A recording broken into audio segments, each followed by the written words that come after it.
Fans खोललेले आणि त्याच्यामध्ये आम्ही लावलेली ती रोल बेरिंग, म्हणून हा बोललो मॅम. मग त्याचा मी तुला तेच सांगते, it is to be use but the disadvantage is only that it is to be costly. आणि जर आपलं स्वस्तात काम होत असेल तर आपण कॉस्टली कडे जात नाही, राईट? Yes ma'am. हा एक आहे. हा, तू बोलत असशील की हा बाबा मॅम तो सस्टेन करतो जास्त वेळ वगैरे, म्हणजे असं नाही की बॉल बेरिंग काय म्हणतो आपण खराब आहेत किंवा ते त्यांचं चांगलं वर्किंग देत नाहीत किंवा आउटपुट चांगलं देत नाहीत. Ball bearings are also having some advantages, त्याचे सुद्धा काही ऍडव्हान्टेजेस आहेत. But the only thing is that जो आपला रोल बेरिंग आहे it will be more stronger और roughest body over the ball bearing.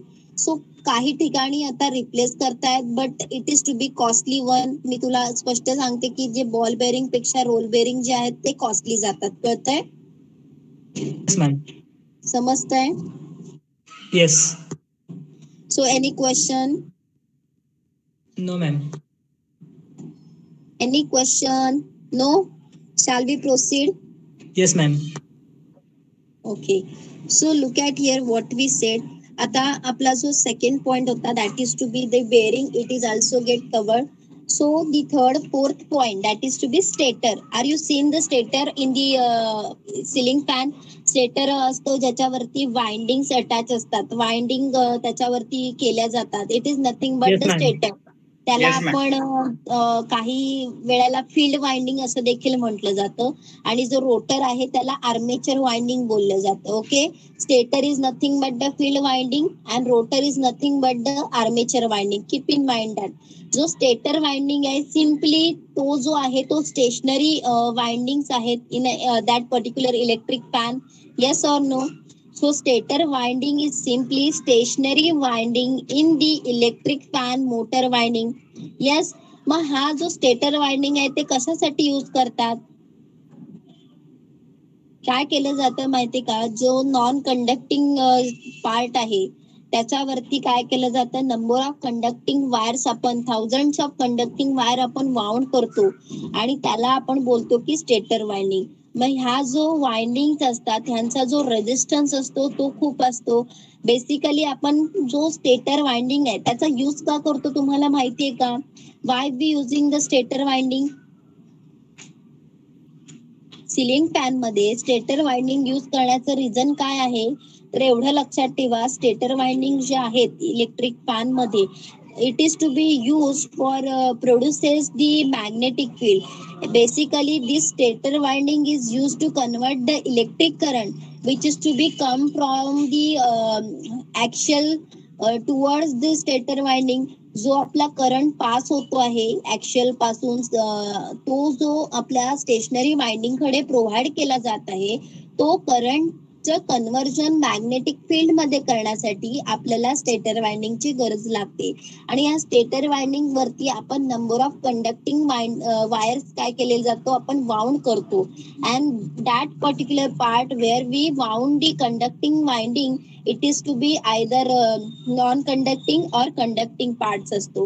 कोणताही घेऊ शकता तुम्ही, त्याच्यावरती तुम्ही कंडक्टिंग वायर वाउंड केला, अल्टिमेटली काय होणार आहे, it will carry some current toward that wires and it will produces some magnetic field. आता ती स्टेशनरी वाइंडिंग जी आहे it is nothing but the stator winding. हे लक्षात ठेवा की तिथे ती मॅग्नेटिक फील्ड प्रोड्यूस करण्यासाठी यूज करते. आता मॅग्नेटिक फील्डचा कसा यूज केला जातो किंवा कशासाठी होतो हे मी तुम्हाला during the working of that ceiling fan explain करेल. ओके, कळतंय? सो हे कायम लक्षात ठेवा, जी स्टेटर वाइंडिंग जी आहे ती मॅग्नेटिक फील्ड प्रोड्यूस करण्यासाठी यूज केली जाते. ओके, समजतंय? Yes ma'am. Okay. So which will convert the electric current into the magnetic field. आता बघा जो नेक्स्ट पार्ट आहे that is to be the rotor. Rotor part आहे जो आपला एकतर परमनंट मॅग्नेटिक मटेरियलचा असतो किंवा either it should be half circle shape. So this usually कोणत्याही फॅन मध्ये 2 पीस ऑफ मॅग्नेट यूज केले जातात, किंवा 3 पीसेस पण कधी कधी यूज केले जातात, किंवा single piece of rotor is also use. It is depending upon the capacity of the electric fan. जो इलेक्ट्रिक फॅन आपण यूज करत आहोत त्या इलेक्ट्रिक फॅनच्या कॅपॅसिटी वरून जो रोटर आपण यूज केलेला आहे त्याच्या काय म्हणतात पीसेस किती यूज करू शकतो हे डिपेंड केले जातात. आता तुम्ही म्हणाल मॅडम आमच्या सिलिंग फॅन मध्ये एकच रोटर आहे. So it is depending upon the what type of capacity that particular motor having.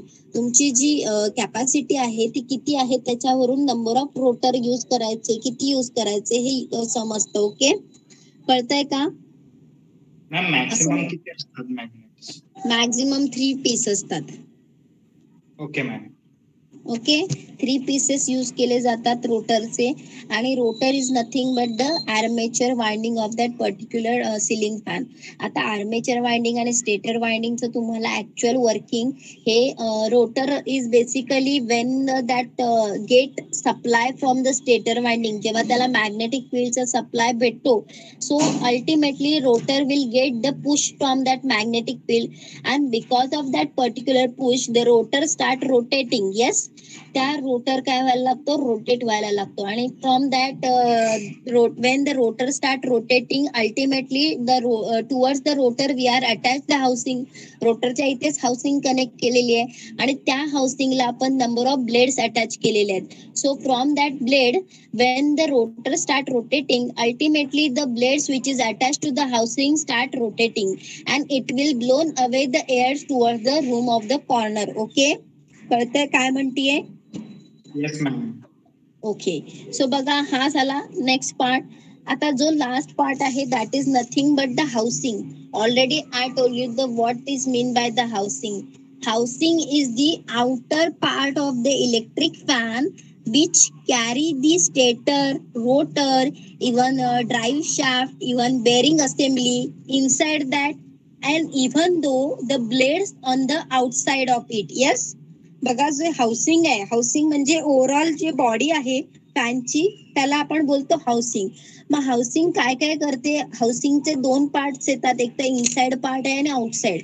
जे आउटसाइड पार्टला जो आपण काय काय कनेक्ट करतो, आपण नंबर ऑफ ब्लेड्स अटॅच केलेले असतात हाऊसिंगला. आणि इनसाइड जो पार्ट आहे हाऊसिंगचा तो काय काय कॅरी करतो, स्टेटर कॅरी करतो, रोटर कॅरी करतो, इव्हन ड्राईव्ह शाफ्ट कॅरी करतो, इव्हन बेरिंग असेंब्ली कॅरी करतो. So this are some we can say connection of the housing. हाऊसिंगला हे सगळे कनेक्ट केलेले असतात. सो ब्लेड और wing are the hanging part of, or we can say the bolted part on the outer area of the housing. हाऊसिंगच्या outer पार्टला एकतर जे आपले विंग्स आहेत किंवा blades whatever it should be, they are to be bolted. ते काय केले जातात, बोल्ट केले जातात. And this blade are mostly use and their length and their angle of the air throw. हे जे ब्लेड्स आहेत ते कशासाठी आपण यूज करतो, त्यांचा जो अँगल आपण सेट करतो किंवा त्याची जी लेंथ आपण सेट करतो, it is use for getting the cooled air और evaporation process of that particular room. त्या रूमचं इव्हॅपोरेशन प्रोसेस होण्यासाठी आपण काय करत आहोत, त्याचा जो ब्लेड्स आहेत किंवा विंग्स आहेत ते यूज करतो. सो ह्या जे विंग्स आहेत त्याची मी तुम्हाला आताच बोलले की लेंथ, साईज किंवा अँगल जो आहे तो अगेन डिपेंड कशावरती करतो, तो capacity of the electric motor किती आहे त्या कॅपॅसिटीवरती त्याचे त्या ब्लेडची साईज किंवा त्याची लेंथ डिपेंड करते. समजतंय, कळतंय का काय म्हणते? So Yes, the ma'am. number of component we are learning in that particular electric fan or ceiling fan, we can say. What type of component, one by one we just revise once again. Capacitor, basically the capacitor is used to for storing the energy. We know that the capacitor has the main purpose to store the energy, and this store energy which is to be used for rotate the fan from the rest position. Yes, so capacitor ultimately increases its motor torque. मोटरचं काय torque काय करतो, तो एका certain limitation पर्यंत increase करतो, and which will allow the motor to rotate the rapidly. But whether the capacitor remain in the circuit for a long period, No, until and unless the motor will reaches to the we can say the fan will speed up to the 75% of the synchronous speed, the capacitor will get disconnected from the circuit and will again be inoperated into the circuit when the fan come at the rest state. जेव्हा fan rest स्टेटला येईल तेव्हा परत आपल्या circuit सोबत तो काय होईल, इनऑपरेट होईल. ओके, कळतंय? So it is nothing but the capacitor. Next we learn the axial. Axial is nothing but the shaft. Shaft is usually made up from the mild steel and these are to be connected from the ceiling towards the fan housing, right? And this axial is not only for using the connection purpose, it is also used for the supporting the bearings, which is used for the housing over it rotate. Second one, it is again used for the transfer of the current towards the stator winding, right? So these are the two application for which we are using the axial. Next, third one, we learn the bearings, where as we are basically use the ball bearing as the advantages as it is to be the cheapest, and in the fan ceiling fan we are using the two bearing which is to be linked between the housing and the axial, which give the rotary motion to that particular housing. Okay, for that purpose, for getting the rotary motion, we are connecting the two bearing in the axial as well as the housing. Third, next component, stator. Stator is simply the stationary winding which is to be used in the any ceiling fan. Basically, the stator winding consists of the number of, or even we can say that thousands of conducting wire on it, and any non-conducting structure like a coil. Basically this winding having the load resistance, it is to be having the load resistance because he has to carry the current which is coming from the axial. Okay, so main purpose of the stator winding is to be used for convert the electrical current to the magnetic field. Okay, and the last part is to be rotor. आता बघा, rotor जो आहे basically it is to be use for rotating purpose and to which we are connecting the housing, and the housing there are the number of wing has to be attached which will give the cool air. So whenever the rotor start rotating, ultimately the housing rotate, and it will, to which the wings are attached, it will start rotating and provide the cool air. So the rotor which is to be used in the electric motor is the permanent magnetic, and which is either to be the half circle. The number of pieces of rotor which is to be used in any ceiling fan, it is depending again upon the size and capacity of that particular electric fan. It is to be either three pieces or either to be the single pieces. It is totally depend upon the size of the capacity, or we can say the capacity of the electric fan. And the last component, it is nothing but the housing. Okay, what type of housing? The basically the housing consists of the inner and the outer part. In the inner part, it is to be carry its stator, rotor, drive shaft, even the bearing assembly. And in the outer side, it is to be having some blades or wing has to be attached to that housing. Okay, so it is to be bolted or it is to be screw, whatever it should be. These blades are mostly used.